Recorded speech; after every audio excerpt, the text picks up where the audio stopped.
Hello, everyone out there. Thanks for stopping by Tony's LPs Are Us. I'm Tony. We're in Studio B where we keep our Beatles, Bond, and Bourbon.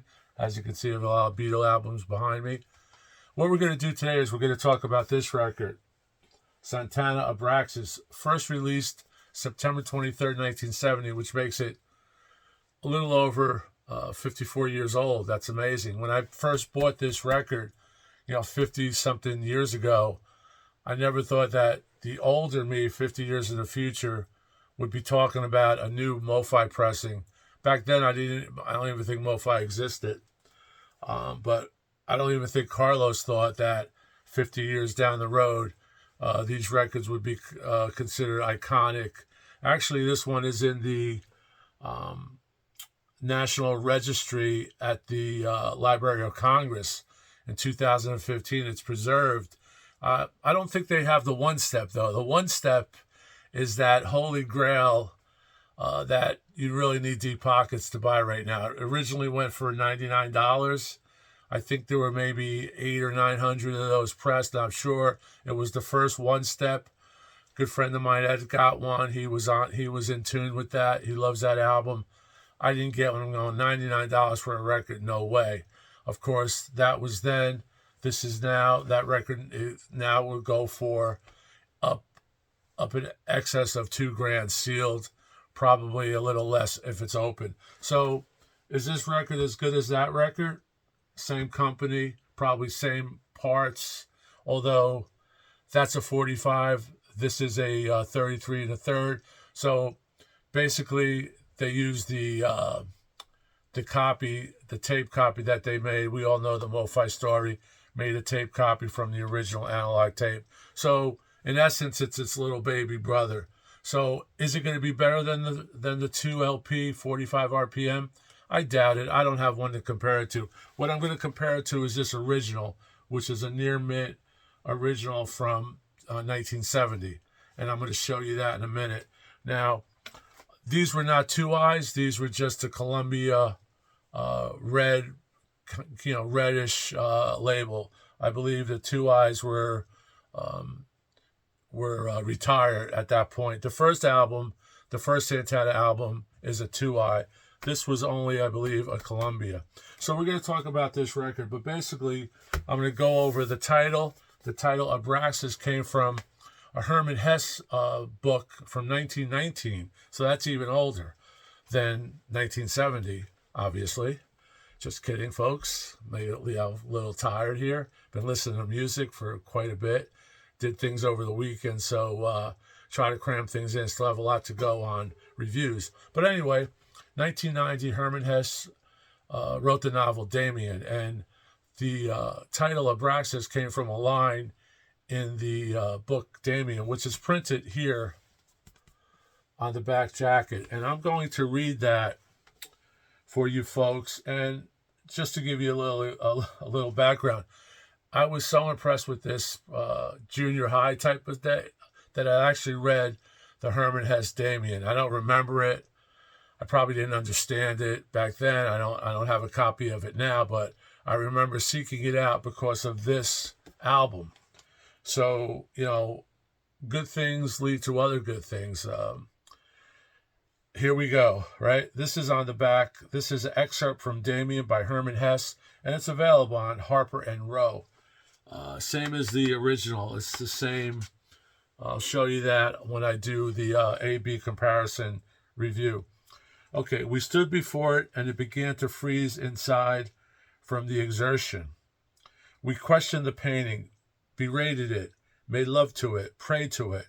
We called it mother, called it whore and slut, called it our beloved, called it Abraxas.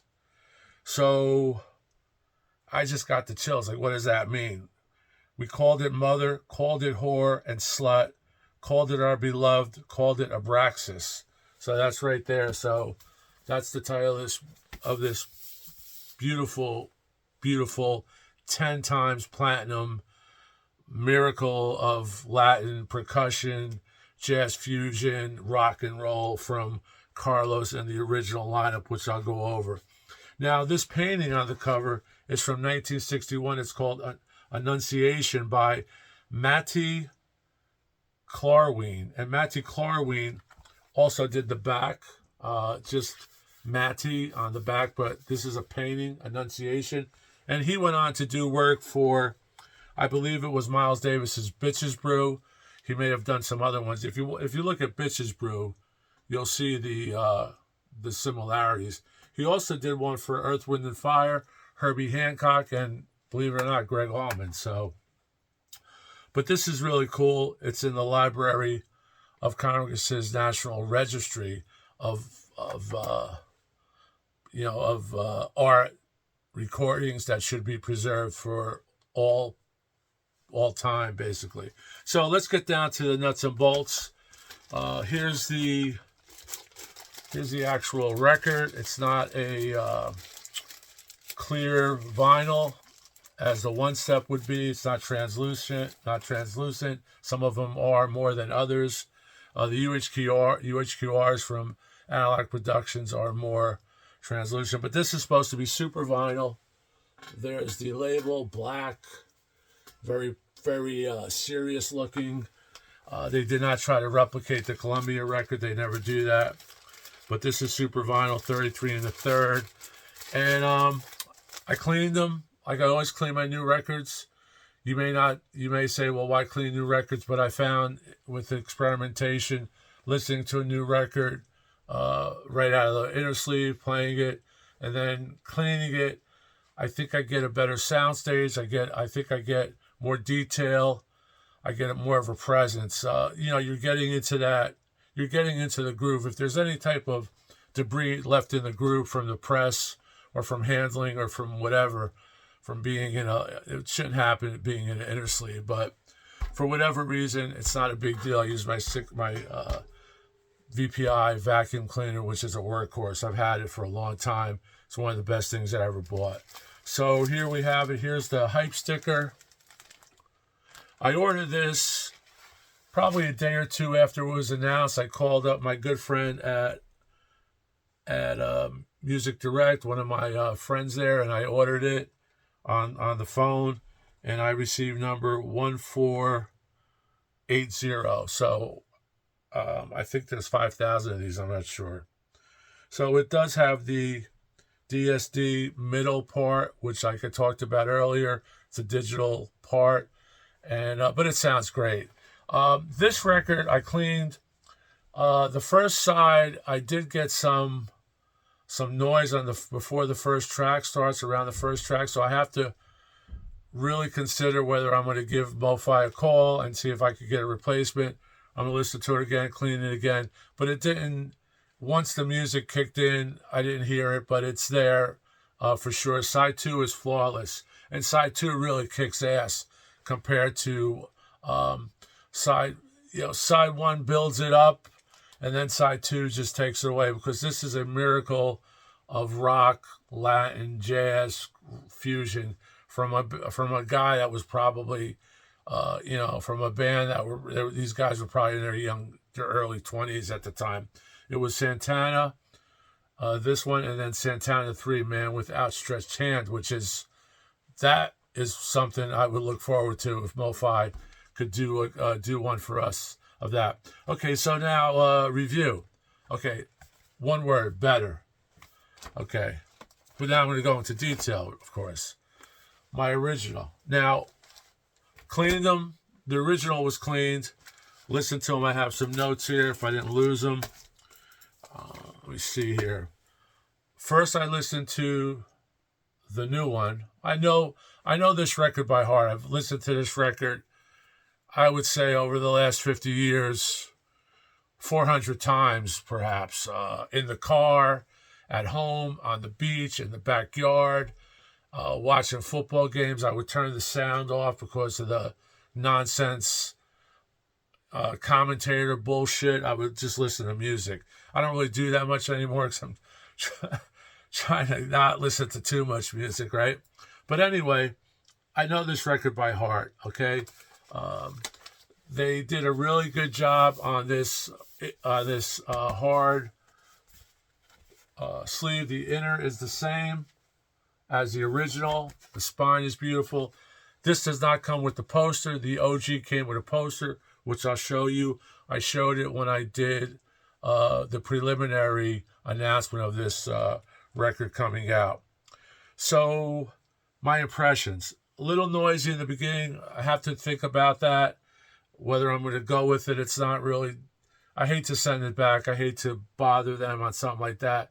But it should be dead quiet. It isn't.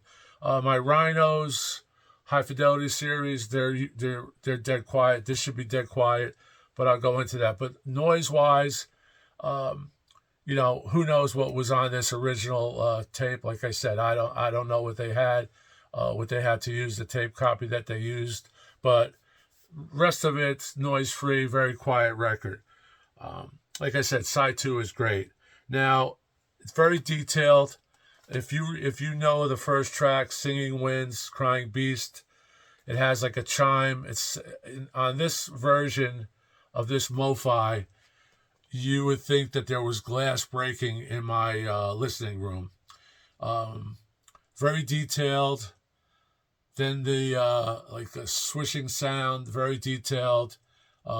Santana's vocals later on after Black Magic Woman, very upfront, very organic. Sounds good, right? Everything sounds in line. Like I said, I know this record, so I thought, very rich, very detailed. The organ has a nice, like, you know, mesmerizing layer to it. Really nothing to take away that's negative. I don't think there's anything to take away. That separation of the stereo speakers, the stage, the sound stage, the cymbals, the percussion, Latin percussion instruments that I don't know what they're called. There's congas in this. There's the timbales in this. There's some, you know, shakers that you could hear really, really pronounced. Very realistic. Like I said, I listened to this record hundreds of times, so I know it. Very detailed, very organic. Okay, then I flip, that's just side 1. Then I flip side 2, and side 2 just seemed to sound better to me. I don't know, maybe I like what's on side 2 better, which is Sakabo, Mother's Daughter, Samba PT, Hope You're Feeling Better. Of course, on side 1, you have one of my favorites, Oyo Como Va, Hear How It Goes.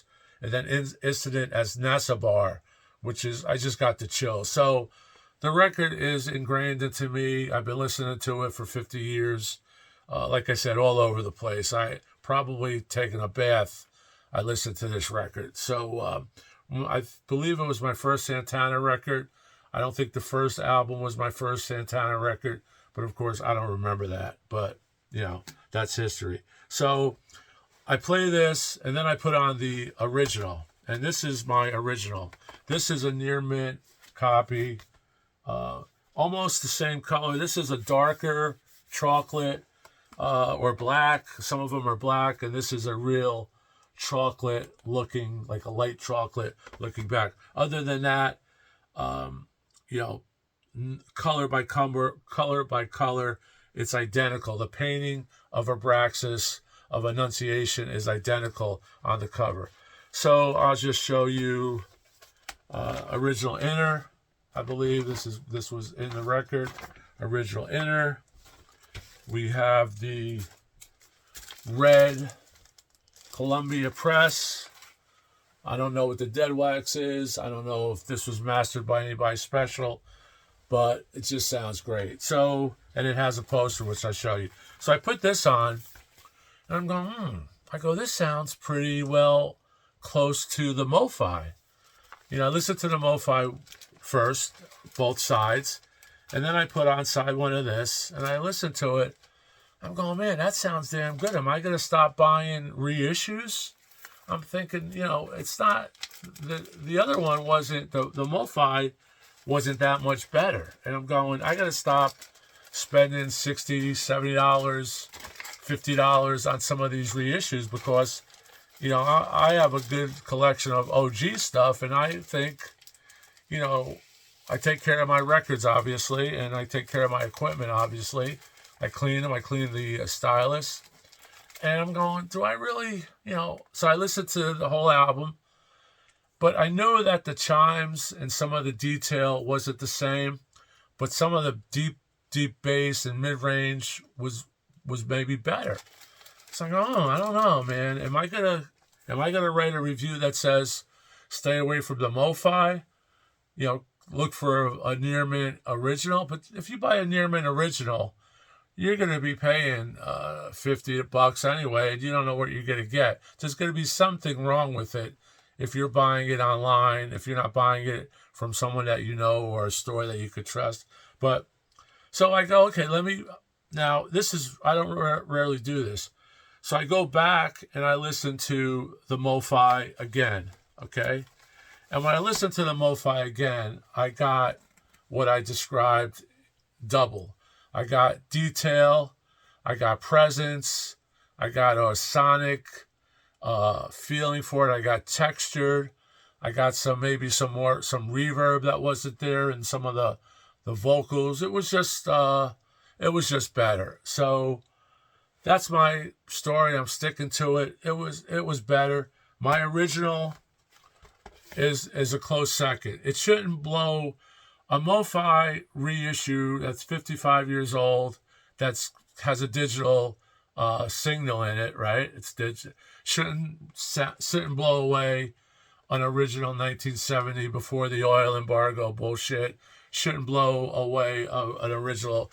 Columbia always pressed great records. This is an original U.S. pressing. But this is better.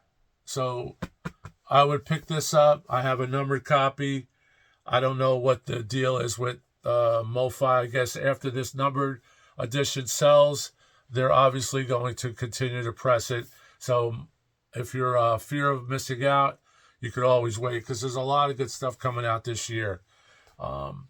Just for the lineup, it's Carlos lead guitar, Greg Raleigh keyboard and vocals, David Brown bass, Mike Shreve drums, a great drummer, unbelievable. Jose Arias, Tambale and Conga, Mike Carabello, and I know there's guest stars on this, guest artists. Let me just check. I think Tito Puente's on this, maybe. Let me just see here. I don't know if I have that information. No, it doesn't. I don't have that information. But Rico Reyes is backing vocals on Oyo Como Va. And I don't know if I pointed this out, but #1 in the U.S. on Billboard 200. I think #7 in the UK. They didn't catch on yet. They will learn that later on. They love their Latin music there. Matti is the illustrations. The cover is Annunciation. And Herman Hesse's quote gave it the title Abraxas. So, in a nutshell, better, but really good. Okay, now I also have a quad, a Japanese quad, a domestic quad, which are different. I think it's the SQ mixes on those are different. Japanese and domestic quad are different. I don't have a quad system, so what you're getting is 4 channels, 2 channels into a stereo channel because it's compatible to stereo, but it's a totally different mix. I have some other Santana records, Abraxas, but I think I played my best copy, my cleanest copy, which is excellent to near mint, or whatever you want to call it. These are just my opinions. So I hope you like this review. I would say pick this record up for $60, I believe it is, from MOFI. It's just if you like Santana, if you know Abraxas, you'll want this record. So that's basically it. Before I leave, I'm going to show you the poster. Unfortunately, we don't get the poster in this. I know there was a Columbia half-speed master a few years ago that I don't have, so I can't compare that. I don't really like the half-speed masters. Anyway, I had a Pink Floyd half-speed master. Wish You Were Here. I kind of sold it. I thought it was dead in the water, but don't know. I think there were 2 half-speed masters pressed of Wish You Were Here, and I may have gotten the one that wasn't up to par. So I'm going to show this poster, and then I'll let you guys go. But thanks again for subbing. If you haven't subbed, please sub. It really helps us out. Here's the poster. It's on, pretty good stock. You can see that there. I'll hold it up. We have Carlos in his bell bottoms, Greg Raleigh, David Brown, Shreve, Jose Chapito Arreyes, and Michael Carabello. And right there, that's it. So, and that's the domestic. Unfortunately, MOFI probably couldn't even, maybe get the rights to the poster. Who knows? And it's, would add probably another 10 or 15 bucks to their costs of to print this poster up, because this poster is just it's a big poster. I think it's like 3 feet or something big. So, but that's it. Keep rocking, and really like this record. Has really good texture to it, sound textures, organic realism, and it beats the original, but the original is good. It doesn't blow it away. On my system, on your system, it's different. So that's it. So, listen to it if you get a chance. Buy it if you get a chance to listen to it. It's not a bad deal. If you don't know this record, you should know this record. There's plenty of cheap copies available, for 15, 20 bucks. Get that, listen to that, and then you could get the MOFI, because I believe these will be repressed if they sell out. So that's it. Keep rocking. Really appreciate it. Tony's OPs are us. Signing out. Talk to you soon. Ciao.